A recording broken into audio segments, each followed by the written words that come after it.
What's going on, everybody? Today we're going to do a quick review of the Nokia Lumia 800. The Nokia Lumia 800 has a 3.7-inch display. It has the 1.4 gigahertz processor and the 512 megs of RAM with an 8 megapixel Carl Zeiss camera on the back. It is made of that sexy one-piece polycarbonate body with a Gorilla Glass front. It does feel really nice in your hand. It feels solid without being overly heavy in your pocket. There's no way of describing on how good it feels in your hand without you actually holding it. Okay, we're going to do a quick tour before I fire it up. As you can see down here, you have the 3 obligatory Windows Phone buttons. Those are right in the glass. It's real smooth over top of that. You have the speaker grill down on the bottom. You have your camera button, your power lock unlock button, and right here you have your volume rocker. Up here, let's see if I can get that open. There you go. You have your USB port covered by the flap. I've had no problems with the flap. I've heard people complain about the flap, but I actually like it. It makes the phone look better when it's closed. And then right here you can pop out.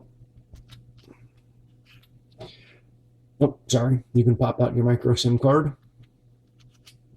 Let's put that back in. And your 3.5 millimeter headphone jack. Nothing going down this side. And like I said before, there's your Carl Zeiss 8 megapixel camera with your dual LED on the back. Okay, we're going to pop it open. The screen's really nice on this. Being that this is one of the smaller screens, the maximum pixel density of the Windows Phone looks really sharp on it, as opposed to when you go real big, if you go with, say, a Titan with the 4.7-inch screen, or even the Nokia Lumia 900 as opposed to the 800 with the 4.3, you're just losing a little bit of sharpness in display. But other than that, it's really nice. I'm not really going to go over Windows Phone too much with you, assuming you already know what Windows Phone is pretty much about. But as you can tell, the 1.4 processor runs pretty smoothly. I've seen no lag at all in this.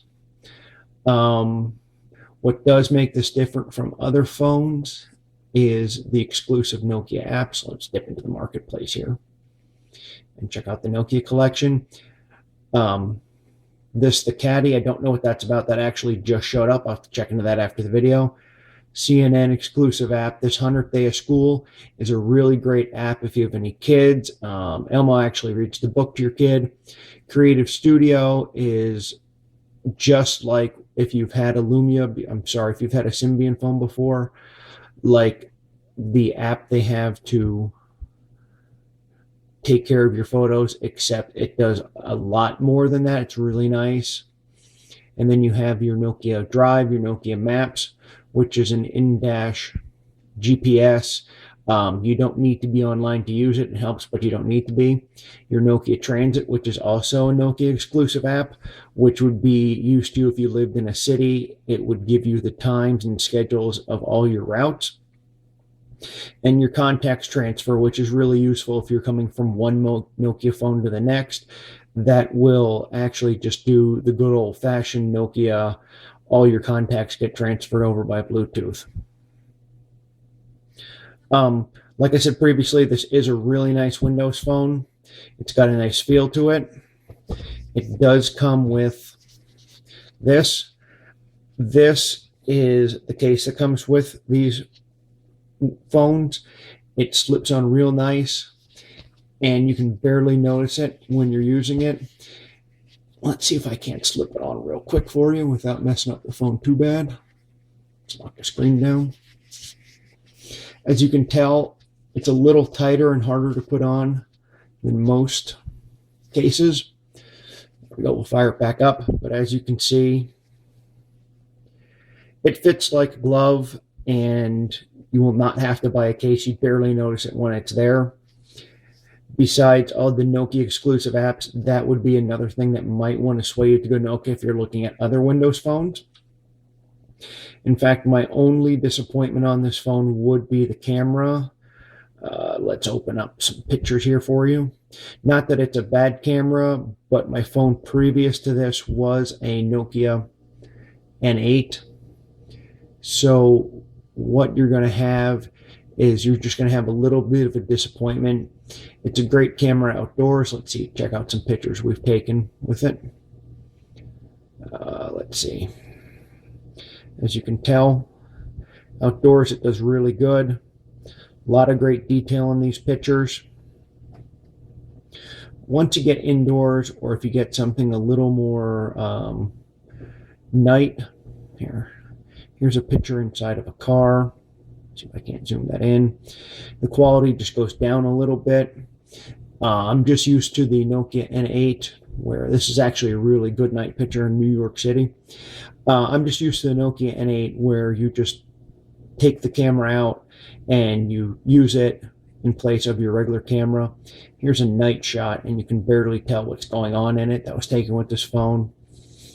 And even up in here, you can just tell it starts to get grainy up in the corner.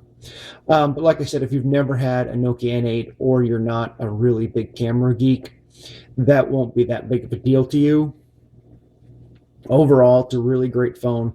It's really pocketable, feels solid in the hand.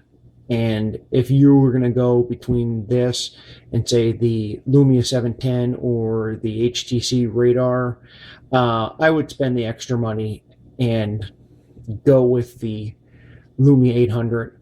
I enjoy the phone a lot. If you don't need a super huge screen, this would be the Windows phone to go with.